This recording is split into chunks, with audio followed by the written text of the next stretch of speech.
All right, good morning, everyone, or good afternoon, depending on where you're joining us. And thank you, Kate, for that great introduction. I am Kimberly Pung with Master Connection Associates. Some of you, we have been on this experience before. We did a lot of sessions last year as we kind of all trudged through the pandemic, and just excited to be back today after a couple of months of not doing sessions together. My colleague Stephanie Salter is also with us. I'll let her say a quick hello. Good morning, everyone. So happy to be together with everybody today, and looking forward to some hot negotiation tips.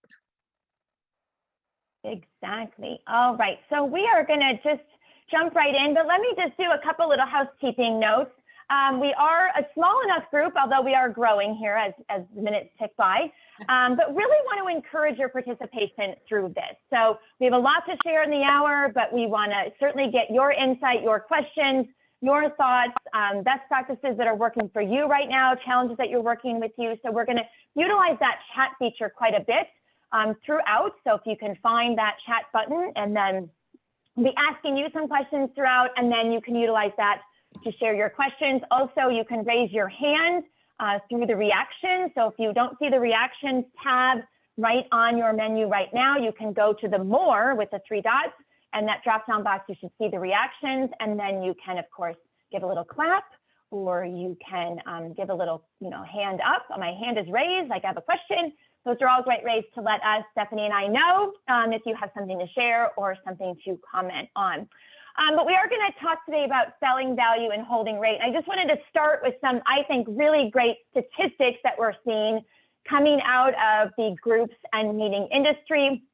According to Nolan and their statistics, October group meeting volume increased 31% over September. About 70% of that was corporate, mostly in healthcare and technology, and then about 14% in association, 13% in commerce. So I think that's encouraging news for us. And I share that right off the bat because I think it's important for us to consider that sometimes perception plays into our ability to be successful in selling value and holding rate. And sometimes it's our own perception. So if we're in this perception right now that we got to take whatever we can get because business is quote unquote bad, then we're never going to be in a place, I think, of being able to really sell value and hold rate the way we want to. So obviously leisure business came back fast and furiously with almost zero price sensitivity. Let's be honest, right? I mean, some hotels had a higher ADR last year than they have had in years. And so now, of course, the meeting business is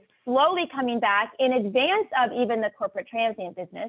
And small meetings are really leading the way. In fact, small corporate meetings started really getting traction in June and July and really started strengthening now in this fall. And we saw that increase, of course, from Nolan, 31% above October, 31% above September. So it's important for us to kind of fish where the fish are, but also grow what's growing. And right now, it is those small meetings. And that fits right into our niche, right? That fits right into our niche. And so one of the things we want to think about as we consider selling value and holding rates is that we can't shy away from holding firm, right? And we've said this from the beginning. If you were out with Cindy and I last year, way back in one of our first webinars we did in March and April of 2020, we said from the beginning, do not drop rate, do not drop rate. But that's hard to do, right? That's hard to do coming out of this situation. It's hard to do when your competitors are dropping rates. But it really is all about how we can sell the value of what we have. And a big part of that is our ability to create stronger relationships, create stronger connections, understand our customers better, understand what's important to them, and particularly in a crisis, which I certainly think we can agree we've all been in, right? It's our existing customers that I think we need to be reaching out to more and more and more. And particularly, we think about this topic of selling value and holding rate. When we continue to cement their loyalty, let's remember, they already have seen value in us. So it's much easier to go back to them and keep building business with them than it is to go out and try to find new customers who know nothing about us and trying to build the value of IACC, try to build the value of our conference centers or hotels in the way that we want to. And so we want to think about how that positioning is going to make a big difference for us. But it really is about having this focus on selling beyond price. I think we all can agree that cutting costs and containing costs is not really going to get us where we need to be right now. Costs are out of control. The cost of doing business in the pandemic with all the PPD and all the restrictions and all the spacing and all the spreading out is making business more costly for us all the time. And of course, we're seeing very high inflation, but ironically, only in the hotel business are we not increasing prices. I mean, let's be honest, you go out to get a hamburger these days, it is way more expensive than it was a year ago. You go out to buy a car, it is way more expensive than it was a year ago. You go out to buy a house, and you're paying more than you ever would have paid a year ago for that house. But people are doing it. But why is it different for us? Why are people still looking for the COVID rate from us? And so we have to have very clear strategies about how to drive rate, how to compete more effectively when others are dropping rate, right? We can't just compete. We can't just have price be the only thing we're competing against the concept. We have to price for what we are worth. But in order to price for what we're worth, we have to understand what we're worth. In order to command that higher price, we have to understand how to command that higher price. And so what really is bottom line is how we strengthen our position, our perception with our clients in the marketplace about what the value is that we bring. We must show value. And I guarantee if you have something that people really, really want, there is no price ceiling, right? We've all bought things we couldn't afford. We all bought things that we wanted that we shouldn't have. So if you have something that people really want and you can show value for that, there will be no price ceiling. But part of it is finding the right customers, finding the right customers that have the money, right? And right now, those customers that are coming into us may not be as valuable as the ones that we need to go out and find. And so part of this equation that we're not going to spend a ton of time on today is prospecting differently, is being more proactive in how we're finding the customers that have the money to spend, that are finding the customers that are going to see value in the way our centers differentiate ourselves over other centers, certainly over the traditional or typical hotel experience. So we can't just take what's coming into us and expect then to keep holding this rate. But a lot of the customers coming into us aren't able to spend what the customers we maybe go out and find then. So thinking about the customers calling into you may not be as valuable as the ones you need to go out and find. And so that's a big piece I just want to lay out there right now, that one of the ways that we combat this is to have the right customers in our properties, to be going after the right customers that are willing to do that. Because let's be honest, customers are always going to want more. I mean, we always want more. We always want more value for our money, right? We're always looking for the big deal, right? But we have to understand what they want in order to understand what they value. I've already said we've all bought something we couldn't afford. And why did we do it? Because we wanted it, right? We wanted it. Somebody created value for us and we said, I got to have that, right? I got to have that couch. I got to have that new pair of shoes. I got to have that car, right? I got to have that new carpet. I got to have whatever, right? We've got to create that sense of I've got to have it with our clients, right? So we are sellers. We are not order takers. Negotiating is part of the process. Customers having hesitation is part of the process. They're going to have unresolved questions. They're going to be comparing us to other properties. They're going to be comparing us to what other people are offering them. If they keep pushing back, it's because they don't yet see the value in what we are offering. But we can't create value without knowing what they value. So our role is to facilitate that buying process to that natural conclusion, to get them to move to act. We can't do that by just taking orders. We can't do that by just focusing on the bare minimum kind of dates, rates, and space. We've got to understand what's motivating them to buy. And that, in essence, is what value-based selling is all about.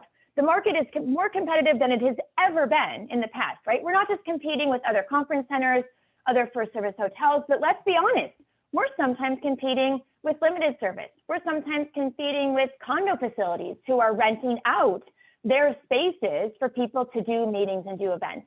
We're competing with corporations' own facilities, their own facilities and what they could do internally rather than putting their business out there. So we have to be able to know what truly differentiates us as an IACC conference center, what truly differentiates us against the competition so that we can sell that value. The competition is going to be brutal. They're going to try to undercut us all the time. They have no problem stealing that market share with us, what it means is we've got to take our consultative selling to a new level. We can't just skim the surface with dates, rates, and space, and specs, and capacities, and numbers. We got to understand what's motivating them to buy, which means we have to be much more strategic in the way we ask our questions and listen for their answers, and then sell specifically to those specific needs. Because what if their technology in their office is more advanced than the knowledge that you have about your own technology? I didn't say that their technology was better, but what if they think their technology is better and we don't have any way of describing how our technology is better in the selling process? So if we aren't good at articulating why our technology is better, we simply just can't say we have cutting edge technology and really updated AV that, with on-site support. We've got to be able to articulate in the selling process specifically what that's going to mean for them so that they can see the advantages of doing something in-house. So how we explain it, how we connect it to them, how we're able to articulate the value is going to be critical in us being able to be successful when negotiating and when we're trying to sell value. So if we do our homework, if we dig in with the customer, if we understand what's important to them, we are going to be able to present solutions that meet their needs. If we don't present the things that meet their needs, if they don't see value in that, then they're going to push back. Then they're going to ask for more concessions. Then they're going to ask us to drop rates because they're like, I don't think it's worth this, and my most important thing right now is the rate. So if we're just order takers, if we don't know what's important to them, if we just present those canned proposals, we just give that canned response to the RFP without being able to really differentiate how we're different, then I guarantee you that they're going to continue to ask for concessions. So let's open it up right now to a little chat. And in the chat box, if you could right now, just tell us what challenges you are having in holding rates, right? What are you hearing from clients? Where are they pushing back? Or how is the competition perhaps even really undercutting you in a way that's making it difficult for you to hold rates? So go ahead and put that in the chat. We're going to circle back to that so that we make sure that we address all of your challenges as we go through. But we'd like to hear specifically from you what the challenges are. You obviously signed up for the webinar, so you obviously are like, that would be good for me. So what was it that motivated you to sign up for today? And what did you think you were going to get that was going to help you to better hold rate and sell value? So Stephanie, I'll let you keep an eye on that, and then we will keep going and talking a little bit about what this all means. I think it's important, just as we are sort of particularly the first sort of strategy, right? So we're going to look at today how to do that, how to sell rate, how to sell value, how to hold rates, right? We're going to look specifically at how to use specific skills to negotiate better in the moment. We're going to get to that towards the end. But we're going to start maybe more with the strategy. We're going to start maybe more with basics of the sales process that are going to put us in a better position to sell that value, to hold that rate. So the first thing we already articulated is we have to find the right customers. So that goes back to our prospecting efforts. That goes back to us being more proactive, not just taking what's coming in. But as we field leads, and even as we work with clients that we have proactively gone out and found, right, we have to think about how we are managing the sales process that's putting us in a better position in order to sell a higher value and not consistently dump rate. So in order to influence a customer, we have to know, right, what their attitude is towards us, toward our product, even toward our competition, right? We have to understand what their needs are, what they value, and then we have to connect what we have to what they want. We need to be able to show them that we have the things and we can do that better than anyone else. But in order to do that, we have to ask the right questions in the probing process. If price were the only reason that people bought something, we wouldn't need salespeople, right? So part of our goal, part of our whole reason for being here is to be able to not just take the order and then have them say, I want this, I want this, I want this, I want this, I want this, and go, okay, sure, got that. I write that down. We'll just get that right away for you, right? But we'd be able to work with them, understand why they want this, why this is important, understand the value, understand what's important. If they give you the wish list, then say, what are the top most important 3 things? If I don't know this, then I'm going to let price be the primary factor of why people are making decisions. And if price is the primary factor people are making decisions, I'm not always going to be able to compete. So our value is in showing the value of our property and what we can offer to our customers. So let's take a look at the probing process, because as I said, selling value and holding rate starts at the very beginning. It doesn't start when we try to close.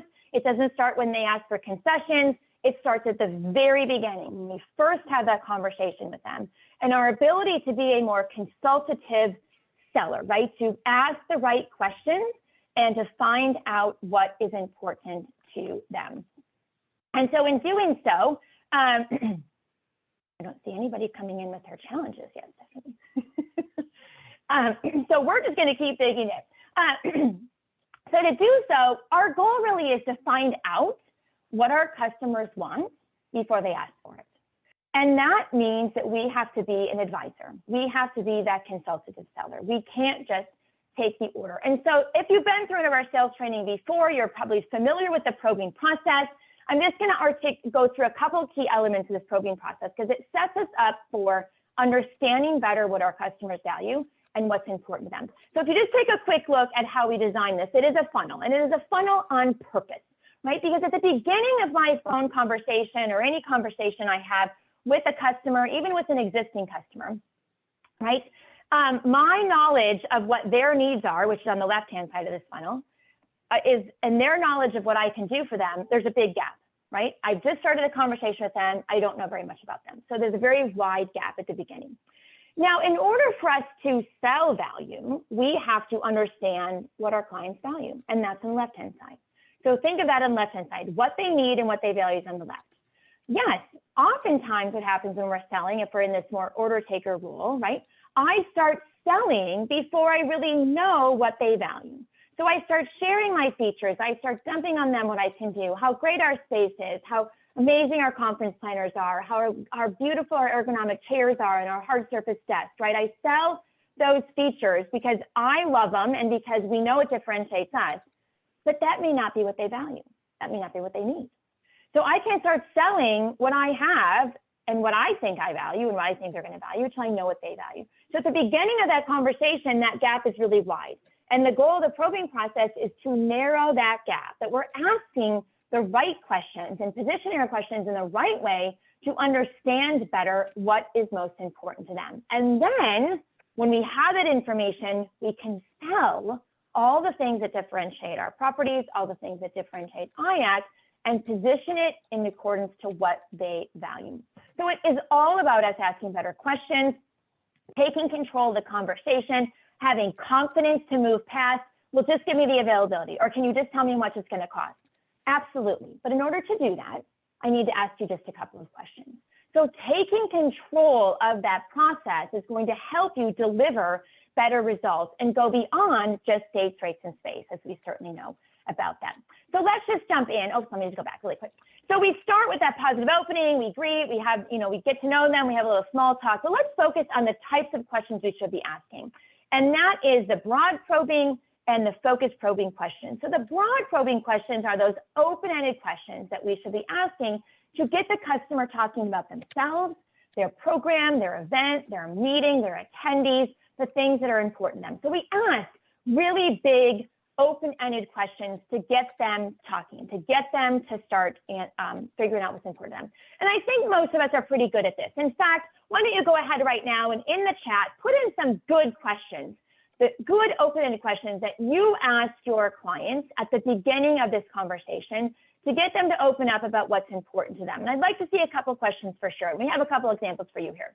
So things like, when looking for a meeting location, what is most important to you? Or what is most important to the attendees? Or what is most important to you as an organization? Or you've said you've gone back to a XYZ. How has that competitor won your loyalty? What keeps you going back to them, right? Or all things being equal, right? Cost not an issue. What are the top 3 factors that help you decide on a location to have this meeting, right? We want to eliminate cost. We know that cost is important to everyone. We know that everyone wants to have, again, great value, but there's also things that are important to them and what they are going to be non-negotiable, are going to be, I got to have that. I got to have a certain space. I got to have billing a certain way. I got to have, the technology a certain way. I want to have a seamless planning process. That's important to me. When we start to understand those things, we start to understand what they really value, right? So with your last meeting, what were some of the things that you liked? When they identify things that went well, when they identify things that they liked, it's going to start to show us the things that are important to them, the things that they value, because likely what went well last time is something they're going to say, I'd like to do that again. On the converse, if it didn't go so well, that's going to help us understand too the things that they also value because they were missing. We didn't have them the last time, and that therefore we want to make sure that we have that again. So I thank you so much, JJ, right? I think it was JJ that put in the question. Tell me about what your vision, tell me what is your vision for your event. So JJ, if you would come off mute just ever so briefly and just share with us, what are you hoping to achieve by that question? Or maybe even more importantly, what are people sharing with you? What is the client sharing with you about their vision? Well, hello. Thank you for this excellent call today, by the way. So I like to let them steer the conversation after it's about listening, right? And they kind of tell you about what is going on in their head, and then you can expand off that. So that's usually how I start the qualifying call. I handle all components of business, but as far as like market wise, and I find with that question, no matter the market, they'll start to spew what's on their mind. Whatever the pressure is for them, what they have to deliver on, what their role in it is, what they need to report up on, or if they're the decision maker, what's important to them and what it will take. It gets them talking, and it really gives you a guideline to start zoning in from that point and asking more open-ended questions through that broad probing process to then get more finite on particular topics. Excellent. And you brought up a couple of very key points about what makes the broad probes really effective, that they're open-ended questions. We're not asking yes or no. We're not saying, do you need meeting space? But tell me what kind of space you need, or tell me what you had planned, or in your case, what is the vision that you have for the event? The broader the question, the bigger the answers are going to be. And so just as JJ just said, right, they're going to first start talking about the things that are most important, because that's what comes to their mind first. Whatever their vision is, they're going to start sharing. And that allows us to start seeing into things that we maybe wouldn't have asked specific questions about. So making sure that we're asking those questions in an open-ended way, that we don't get those yes or no answers, and that we're getting them to expand. We also want to be cautious of what I call the leading questions. I think we can get really good too at the leading questions. So what are you planning for your dinner on the final evening? Were you thinking buffet? Were you thinking plated? Is it going to be more informal? Is it going to be formal? We start putting the answers out there rather than just saying, tell me what your vision is for the dinner, or tell me what you have planned for the dinner. How would you like to see the dinner evolve, right? The bigger the question, the bigger the answers we're going to get from them, and how important it is for us to focus on that. So really quickly, and I'd like you all to respond to this. This should be pretty easy, right? So think in the mind of your customer right now. Think if you were the client, right? And you can make up something, you can say what would be most important to you. But if you were planning a meeting, if you were the meeting planner and you were a planning meeting, what is the one thing that would be most important to you? And just put that in the chat. Location, it could be service, it could be whatever. Just put in the chat box right now. If you were asked the question as the client, what is the most important thing to you when you are planning this meeting? What would you say? Or if you can't think of it that way, what do most of your clients say? And let's hear what they're going to say about that. And I'm going to wait because I want to hear the answers of what people are going to say. All right, Jim says my attendees experience. That's what is important to them. JJ, a wow factor is the biggest thing I hear from association, nonprofit, and corporate, even social. All right, let's see what else are people going to say. Thank you, Jim and JJ, for that. Let's hear another. Let's hear another. All right, safety. Nidhi says safety. All right, so let's just go with those three. So thank you to the three of you, JJ, Jim, and Nidhi. If I had candy bars to give out today, I would definitely give each one of you one of those for chiming in the chat. So thank you very much. So here's the point and why the probing process is so critical and why we follow the steps of the probing process. I ask a great question like, what is most important to you? And I get an answer like my attendees experience, as Jim says, which I'm sure for many clients is important.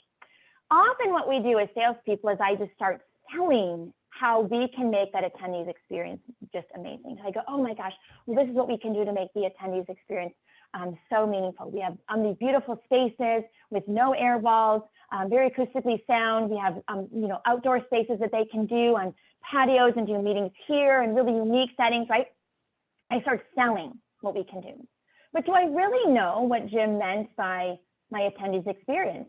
What do they want? What are they looking for? The same with JJ. When somebody says a wow factor, right? In my own mind, I kind of know what the wow factor is, but do I really know what JJ means about the wow factor? What's going to be a wow for her? Because what's a wow for me or what I think my property can do may not be the wow for her. Same with Mitty, safety. Like safety what? Is it safety like we're, we want to be in a safe environment? Is it safety related to COVID? Is it safety related to restrictions? What is it about safety that's most important? So we ask these big questions. And then as JJ said earlier, once they start sharing things with us, we keep asking more questions. We keep asking what we call the focus probing questions, the follow-up questions. Tell me more about that. Help me understand what you mean by safety, Mitty. Can you tell me more specifically what you're concerned about? Or can you please share with me what the wow factor looks like for you? Or can you elaborate on what specifically the attendees are looking for, what you've done in the past, or what's going to be a wow experience for them? If we don't dig in this little bit more, we're never really going to know for sure what the real problem is, what the real value is that they're looking for. We have a tendency to jump right in and sell, right? Because we just want to keep moving. We want to book, but we're never going to be able to hold rate. We're never going to be able to sell the value of what differentiates us, particularly if our rate is higher, if we don't know what experiences they're looking for, if we don't know what the wow factor is, if we don't know what safety is going to look like for this particular guest. We can't make any assumptions if we expect to be able to sell them the wow, if we expect to be able to show them the value. So it goes back to not just skimming the surface and going only on specs, or going even only on those immediate responses like experience, wow factor, safety. I got to keep digging below the surface. And we use this analogy of an iceberg to really talk about how complex our customer needs are, right? That just on the tip of the surface is what they usually tell us. And it usually is around how many people are coming, how much space we need, what rate we're looking for, dates, rate, space kind of stuff, right? But it's the implied needs below the surface is why they're really going to choose to book with you, why you are going to be able to separate yourselves from the competitors. Because let's be honest, on the surface, most of our competitors can probably meet all the same needs that we can for our clients. So if we really want to be able to show how we're different, if we really want to show the value in our rates, then we got to show them how we can really make that attendee experience amazing, right? How we can create that wow factor, how we can create safety, whether it's flow, whether it's technology, whether it's registration, whether it's planning. We got to know the ins and outs of what they're really concerned about, what they're really motivated by. And they're not often going to come right out and tell us what these things are. It takes us guiding them with really great questions. If we stick above the surface, right, we're never going to be able to get there to a place where we can sell value. And this is what's going to sink us, just like the Titanic, right? They looked out from the ship and they just see this tiny little ice floating up in the front and they think, oh, no big deal. But lurking below is this, right? This enormous piece of ice that takes that ship down in about 2 hours. That's what's going to take us down. If we don't understand what those motivations are to really driving our customers' business, we're never going to be able to differentiate ourselves in a way that we can show the value of what we're offering over what they're doing. So we have to ask a lot of questions, and some of these, as we're continuing to go through, what else should I take in consideration? What else is important to the attendees? What will you be basing the final decision on, right? Aside from rate, what can we do? Also, what other locations, hotels, destinations, centers are you considering? We've got to ask that question. We've got to know who we're up against, or we're never going to be able to sell on those big observable differences with us. So if they say, well, down the street, they're offering me this, or over here, I'm going to get this lower rate, or over here, they're including this, right? I got to understand exactly what they're getting and what the value is so that I can start selling against that. I can start selling against Well, are you aware that their meeting space has pillars and ours does not? Are you aware that they're rated number 5 for TripAdvisor as far as their overall guest experience, and we're rated number 1? Are you aware that their billing process is much more complicated than ours? So we have this one price that's very transparent that's going to show you the value of what we're doing. I can't show those observable differences and create the value in what I'm selling if I don't know who I'm up against and why. So if they say they're offering a better rate, I got to ask questions about what is they're offering so that I can compare for them apples to apples and really differentiate what I'm doing and how that is going to be different. And so we can't back away from price aggression, right? We just have to be able to dig in and uncover what some of the real issues are around service, around our property, what their hesitation is, right? I think price is a very easy objection because it's kind of objective. It's much easier for me to say your price is too high than to say, I don't really like your property, or I don't like your location, or frankly, I don't really like you very much. I haven't really enjoyed our conversation. I don't feel like you really are genuinely interested in my business. So it's so much easier for people to use price as kind of a smokescreen when we haven't dug in enough to understand. So one of the most important questions I think we can ever ask is, in addition to a competitive price, what else are you going to base your decision on? Because that's going to help us understand what they value. It also helps the client start to understand what they value, because they may not even be able to articulate for sure what their real motivations are unless they're asked and pose that question.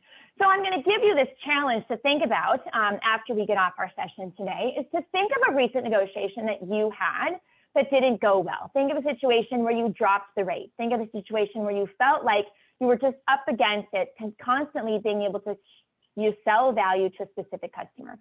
In hindsight, what did you not know about your customer? What did you not know about their needs? What did you not know about what they valued in order that it would help you negotiate more effectively and show value in what you're offering? What questions could you have asked during probing that would have yielded some of that information? So take this challenge, please, when you get off our call today, and really consider what would have made the difference in this situation. And then think about how we can shift, right, our selling process, how we can be more strategic and how we ask those questions and not just skim the surface, even if the customer wants to skim the surface, that we are strong enough and confident enough in our selling that we can ask the questions, create the conversation, and get them engaged, because that's what's going to help us to negotiate to a win-win, right? So the first strategy is we have to understand what's important to them. We have to sell to what's important to them. I have to be able to connect what I have to what they need, right? And show them that I can do that better than anybody else. I can and articulate that in a way that shows those very clear observable differences. But when it comes down to in the moment, I also have to have the skill to negotiate that win-win, right? That I'm not just caving, that I'm getting something in return. So maybe I am going to lower the rate, but I want something back for it. I want more food and beverage. I want a commitment for another meeting. I mean, there's many things I can get out of it that if I do end up lowering rate, because that's what I need to do to get the business, that I'm getting something for that. I'm still building value. I'm still generating revenue for my property, for my center. So we have to have this clear strategy about how to negotiate and hold rate in the moment to be successful. So negotiating is really only negotiating when both people win, right? If both people don't win, then there is not fairness, and I don't feel good about it, right? Think about a negotiation that you lost and the feelings that you had, right? That you had to cave, that you had to give in, right? That, that we didn't get what we wanted. So true negotiation means that both parties win, right? That there's this fair exchange of you need this, but I'm going to need this back, or this is important to you, this is important to me. So that fair exchange that's building a more longer term relationship with our clients. It is not a game. It is not just giving in, right? So if we didn't do a selling process right in the first place, if the only way you're winning is conceding, then you're not really selling. Let's be honest. We have to create excitement about what we have. We don't just gonna, okay, I'll just give you what you want, right? We have to be the ones that are staying firm, but able to articulate what we're doing better. So if it's not going the way we want, and if we are giving in, and that's the only way we're winning, then we're really not doing the sales process right from the beginning. And so that's where we started with that. And concessions alone are the result of an unconvinced customer, which means they did not see your value, and a business deal based on me, not we, right? So when we think about true negotiation and true win-win, it has to be, in the end, we both have to feel that we won in this situation. So our job is to influence and sell the customer on exchanges versus just dropping the rate, versus just giving in and caving to what it is that they're looking to do. The problem is, we have a problem. We are famous for saying no problem. You know, so when they say, oh, I need a lower rate, no problem. Or if they say we need more space, right, then you're willing to give them. So our space ratios are way out of whack right now because people are still wanting more space with socially distanced, whatever. Oh, no problem, we can do that, right? The problem is every time we say no problem, what does the customer hear? The customer hears free. The customer hears, I'm going to get that, right? We didn't mean free. We didn't mean that they were going to get it. But every time we say no problem, that is what our customers are saying. We say no problem without even thinking, without even being able to think about how we're going to position it to make sure that we are still getting a win for us. So think of it this way. Every time you say no problem, I want you to think in your head, no profit, right? You want a lower rate? No pleasure. It'll be my profit, right? You want those upgrades? No problem. It'll be my pleasure. No profit, right? We don't mean that, but that's what we're saying. And that's what our customer is hearing. And so we have to kind of get in the mindset of it's not no problem. It's let's work through a solution that's going to be best for both of us. So again, if I don't know the needs of my customer and I don't sell specifically those needs, their desire for a discount or concession becomes more important than my product.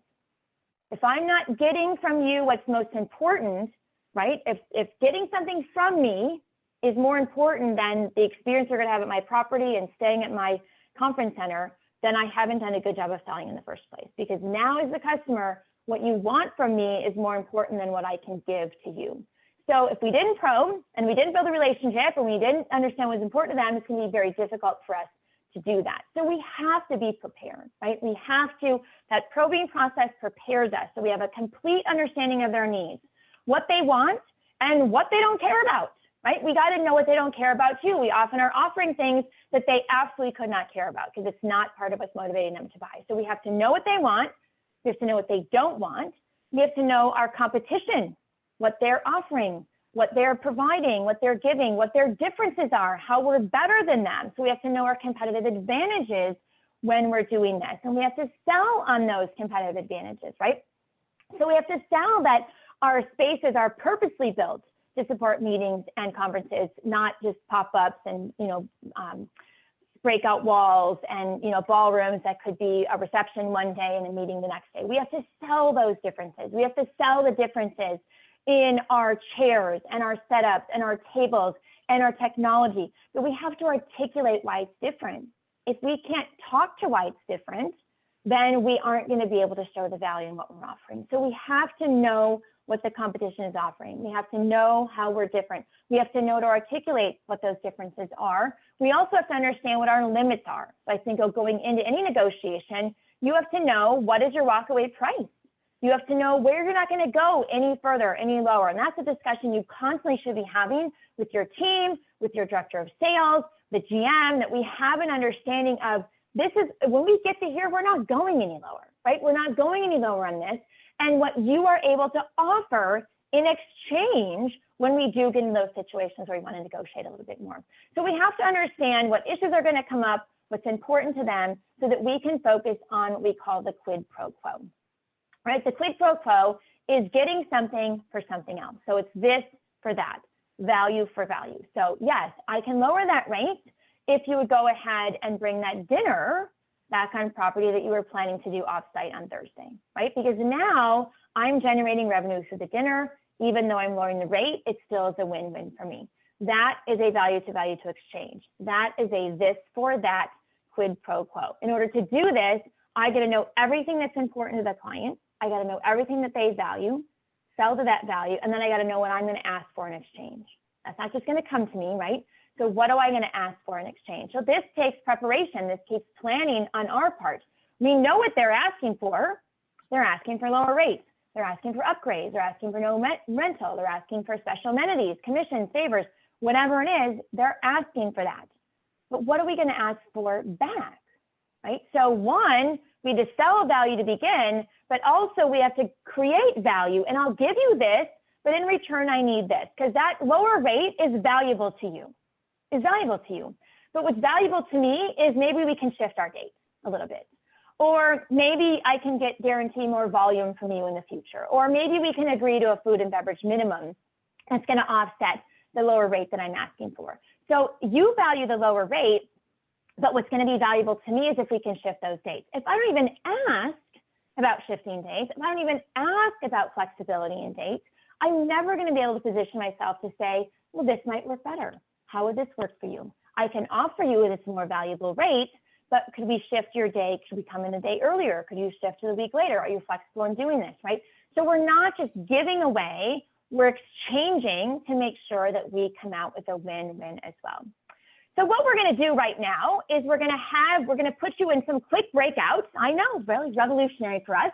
And we're just going to put you with one other person. So please come off the camera, please engage, and please talk to the other person. What we're going to have you do is just make a very simple T-chart, just like this one I just made on the last one, right? So on the left-hand side is what they're asking for. On the right-hand side is what we could ask for in return. This isn't going to be super complicated. I want you to brainstorm with your partner, right?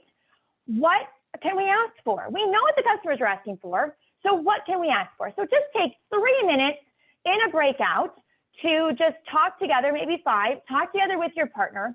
What is it that we want to ask for in return? What are some things that are going to be valuable to us that when customers are asking, right, for lower rates, for comp this, for upgrades, what are some things that we can ask for in exchange? And just come up with that list. So Stephanie, are we ready with some quick breakouts? Yes, we are. Let me open the room. And pairs, trios, whatever works. Yep. Okay. Perfect. So if you're not familiar, hold on. If you're not familiar, just when the pop-up thing comes, it'll just say open room. You just click on it to join it. You're going to go into a separate little Zoom room with just you and 1 or 2 other people. Chance for you to just brainstorm together quickly. This is a great opportunity to just get ideas together and help us work through some of the challenges that we're having about holding rates. So take advantage of the time, and we're going to put you in those breakout groups, and then we'll bring you back automatically in about 5 minutes. Okay, here we go. I'm going to open the rooms.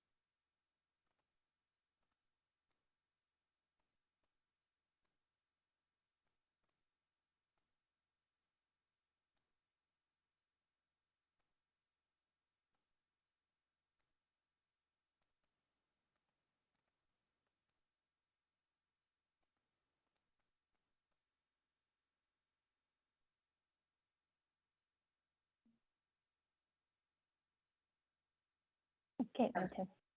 Okay.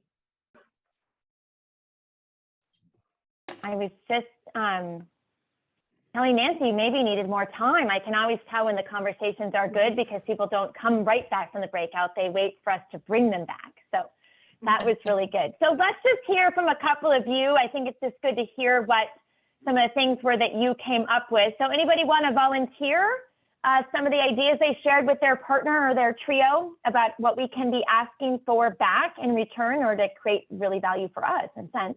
Rhonda, is that your hand raised? Awesome. All right. So we discussed a couple items that we use to get, if someone asks for a lower rate. One is to ask if they have flexibility with the dates, where we can put it in a place where it's beneficial so we don't have a lumpy pattern, we have some flow through, and we can manage our rate strategy. The second is if we were to lower the rate, have some shoulder, if there are shoulder requests for arrivals, and then have a dinner. So we're adding some food and beverage to that. So that will increase the food and beverage spend. The other piece that we use frequently, I ask my staff to use is if we, especially if it's a new client, if we offer you this rate, can we get a multi-year contract? And that multi-year contract, we will commit to a minimal increase year over year. Because we have some associations that come the same time every year. And it's a good way to put your base business on the books 2-3 years out. And that usually works because they also want to know where they're going to have these meetings. It takes that away. And the other thing I do, for example, if it's an organization that are new, I try to find out in qualifying who the attendees are. And if there are members of other organizations, I ask for time to make an introduction at the beginning of the meeting, the safety moments, and just weave in a little history about where we are, because we're on it's a historically deaf campus. And so we have some unique things and some unique experiences, and kind of put that in the minds of others so they can be interested when they're having a meeting. And I mentioned we have had many people when we ask, well, how did you hear about us? Oh, I attended a meeting 3 or 4 months ago. So we use those techniques all the time. Excellent. Very good strategies. I hope we all were jotting that down. There are a lot of things that are valuable to us, right? And part of our ability to hold rate is to create longer term value. I think so much, we were just talking with Nancy when you guys were in your break, there's so much short-term business right now that we kind of get in this place that we just book, and we're just one thing at a time, and not thinking longer-term strategy, like how do I build a bigger relationship with this client? How do I extend this beyond just this meeting in December or this board meeting that they're having in January? If I don't open up that conversation, I don't ever learn about what those opportunities are. And so then I don't have a lot of negotiating power in respect to what am I going to get out of this if I'm giving you this right now. I understand your needs are where they are right now. I know you're under a lot of pressure. I know you're under the gun, whatever it is, we're all under that pressure. And let's look at how we can make this a longer term relationship that will make it easier for all of us as we continue planning, as we continue understanding where we're going, as we kind of lock in rates and things, all will be really valuable. So really great ideas and thoughts about how we're going to really position ourselves. And I'm sure the rest of you had some really outstanding conversations as well about how to really make this happen. So let's just wrap up and talk about a couple other small things, or just kind of wrap this up as we go. Let me just share my screen again here quickly. Some things to think about is, first of all, how we're asking, right? Important to ask and how we're positioning the win-win, like I'm going to do my best to offer this to you, but in exchange, I ask for this, right? So back to Rhonda's things, I will do my best to give you this, this lower rate, but what I'm looking for is, could you bring that dinner to us on that first evening? Or would you be interested in a multi-year, could we consider looking at a multi-year contract, right? And then asking, does this sound fair to you? And I think when we position things, does this sound fair to you? I think people are reasonable people, right? I think they realize that we're not here to just give it away. And again, if they are just looking for us to give something away, are they really our customers? Are they really the right customers for us? Is this the customer we want to build a longer term relationship with and have this partnership with? And so really those critical strategies go back to knowing those needs, doing a good job of qualifying, of asking the right questions, knowing the hot buttons, knowing the pressures, and not just of the group, but of the planner, right? There's so much win-win we create with the planner, so much more influence we can have with the planner when we know their hot buttons, when we know what's important to them from a planning process, from a budgeting process, all the things that are critical to them too, they have needs. So consider all those different influences in the sale and what the needs are of all of those people, including that attendee experience, right? Including the actual users that are going to be coming. We have to know how our product is going to add value. We have to know how we're different. We have to be able to articulate those differences so that we can do that and plan, right? It's not maybe just going to come to us to ask for flexibility in rates when we're under the gun, when we're under pressure, right? It's not necessarily going to come to us to have looked ahead of time and seen who some of the attendees are and ask for those introductions or ask for those referrals. We're going to plan for that. So we have to plan for those quid pro quo so that we're ready in the moment to be able to ask for those things. And then we have to know when to walk away, right? Because not all of our customers are our customers, or not all customers are our customers, I should say, right? So generally we have this fear that in saying no or in holding our ground, like what if they go? Well, what if they do, right? We got to know our walkaway price. We have to know clearly what the expectations of the customers are, but we have to also be prepared to say, this is as low as we're going to go. I can't go any lower than this, and hold firm to that. And sometimes that's all that this takes, right? All that this takes in holding rate is simply to say, I can't go any lower. I'm not even gonna say I wish I could, because I don't want to devalue what we're offering. So if we can't persuade them of our value, likely it's a sign of a poor fit.